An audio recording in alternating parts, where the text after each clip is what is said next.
பிரியமானவர்களே, இயேசுவின் நாமத்தினால் உங்களை வாழ்த்துகிறேன். கொலோசியர் 2 அதிகாரம் வசனம் 6-7. ஆகையால் நீங்கள் கர்த்தராகிய கிறிஸ்து இயேசுவை ஏற்றுக்கொண்டபடியே அவருக்குள் வேர் கொண்டவர்களாகவும் அவர் மேல் கட்டப்பட்டவர்களாகவும் அவருக்குள் நடந்து கொண்டு நீங்கள் போதிக்கப்பட்டபடியே விசுவாசத்தில் உறுதிப்பட்டு ஸ்தோத்திரத்தோடு அதிலே பெருகுவீர்களாக. அன்பான சகோதரனே, சகோதரியே, இயேசுவை அறிந்து கொள்வது முதல் படி. ஆண்டவருடைய வேதத்தை வாசிப்பது இரண்டாவது. அது வாசிக்க அந்த வாழ்க்கையில வளர வளர விசுவாசத்துல உறுதிப்பட்ட வாழ்க்கையா இருக்கணும். விசுவாசத்துல பலப்பட்ட வார்த்தையா இருக்கணும். இந்த வாழ்க்கை விசுவாசத்துல பலப்பட்ட வாழ்க்கையா இருக்கணும். இயேசுவை ஏற்றுக்கொண்டபடியே அவருக்குள் வேர் கொண்டவர்களாகவும் அவர் மேல் கட்டப்பட்டவர்களாகவும்.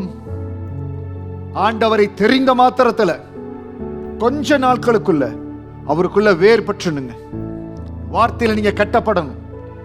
வார்த்தை உங்களுக்குள்ள கிரியை செய்யணும். ஆண்டவரை தெரிந்து கொண்டு வேதத்தை கரத்தில் ஏந்தி வேதத்தை அறிந்து கொண்ட கொஞ்ச நாள்லயே அதன் மேல எனக்கு ஒரு காதல் வந்தது. வேதத்தின் மேல ஒரு காதல். 66 புஸ்தகங்களையும் மனப்பாடம் செய்தேன். யார் எனக்கு சொல்லிக் கொடுக்கல.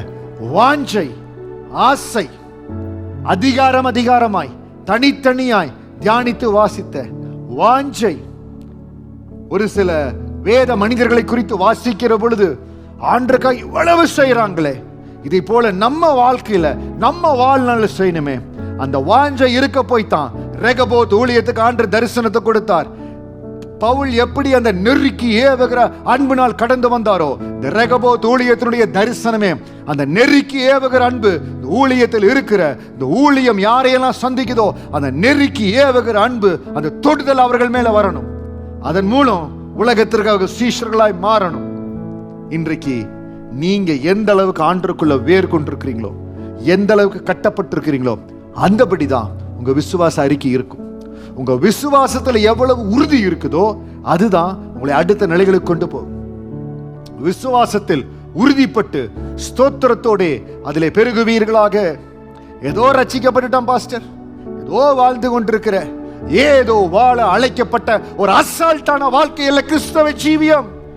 Take your Christian life serious.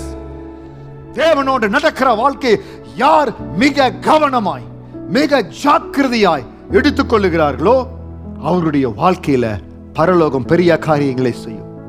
If you are serious for God, if you are taking God's word serious, then the heaven will look to you closely. தேவன் உற்று பார்ப்பார். வேதத்தை வாசிக்கும் பொழுது வாஞ்சையோடு வாசித்தேன். அப்போஸ்தலனாகிய பவுலை பற்றி வாசிக்கிற பொழுது கண்ணீரோடு வாசித்த. அதனால் தாங்க ரெகபோத் ஊழியத்துக்கு ஆண்டவர் தரிசனத்தை கொடுத்திருக்கா. நெருக்கி ஏவுகிற அன்பு. ஹாலா போகோ ரிஷ் பஹாராலாபா.